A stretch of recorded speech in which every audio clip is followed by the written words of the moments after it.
Hola chicos, dando seguimiento a su tercer parcial, vamos a ver todo lo referente con aspectos ambientales.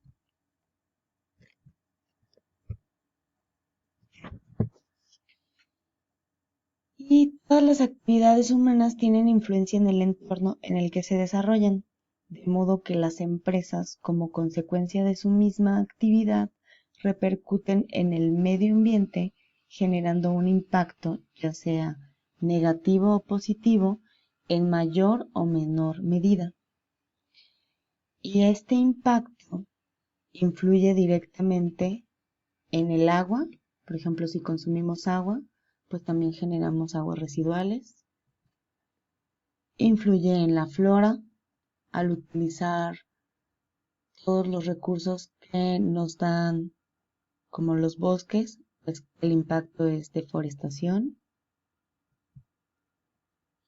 También influyen en la fauna al tanto como ocupar su ecosistema o contaminar su ecosistema o al consumirlos. También influye en los recursos naturales, porque si consumimos los recursos que tenemos, pues el impacto que va a haber va a ser una disminución o un agotamiento de estos recursos. En el suelo, si tenemos suelo fértil o suelo en donde todavía es posible plantar o captar agua, construimos sobre él o lo deterioramos, pues el impacto que vamos a tener es esa erosión. También influyen estos aspectos que es el aire y el impacto es contaminación del mismo. El consumo de recursos, el impacto que vamos a tener por todo ese consumo de recursos, pues es la generación de residuos proveniendo de los mismos recursos. Entonces, por definición tenemos que aspecto ambiental es el elemento de las actividades, productos o servicios de una organización que puede interactuar con el medio ambiente, y el impacto ambiental es cualquier cambio en el medio ambiente, sea adverso o beneficioso, como resultado total o parcial de los aspectos ambientales. Dentro de las actividades de mantenimiento, nuestros aspectos ambientales o uno de ellos podría ser el consumo de insumos como tiner, removedor, grasas y aceites, el consumo de energía eléctrica, consumo de agua, consumo de combustibles, la emisión de ruido, la generación de residuos. Y nuestros impactos, o unos de ellos sería el agotamiento de recursos naturales, generación de aguas residuales, contaminación de la atmósfera, generación de residuos. Aquí tenemos otros ejemplos tanto de aspectos como de impactos.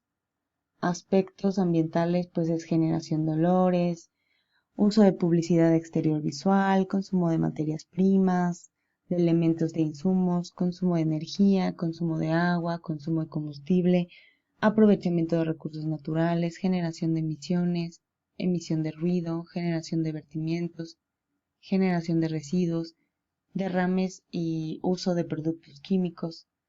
Y dentro de los impactos algunos son afectación a la flora, a la fauna, agotamiento de los recursos naturales, alteración paisajística, aumento de la cantidad de residuos, cambio en las propiedades del suelo, contaminación visual, contaminación del recurso suelo, aire y agua, sobrepresión del relleno sanitario, mejoramiento de las condiciones del suelo. Bueno, esto ya es un impacto positivo. O la disminución en el uso de los recursos naturales o disminución de la presión sobre el relleno sanitario.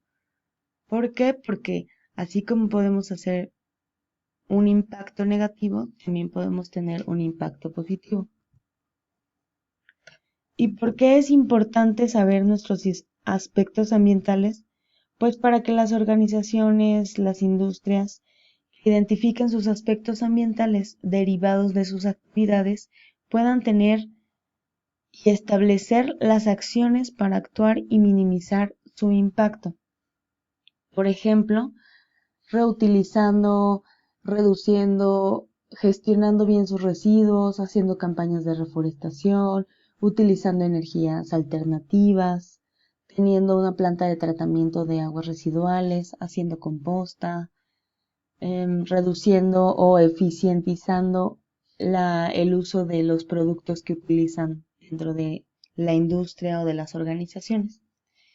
Y es por eso que es importante que ustedes dentro de su proyecto final identifiquen los aspectos ambientales referente a la máquina de túnel de calor.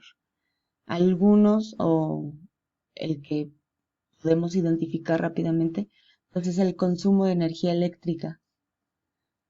Pero esa es su tarea.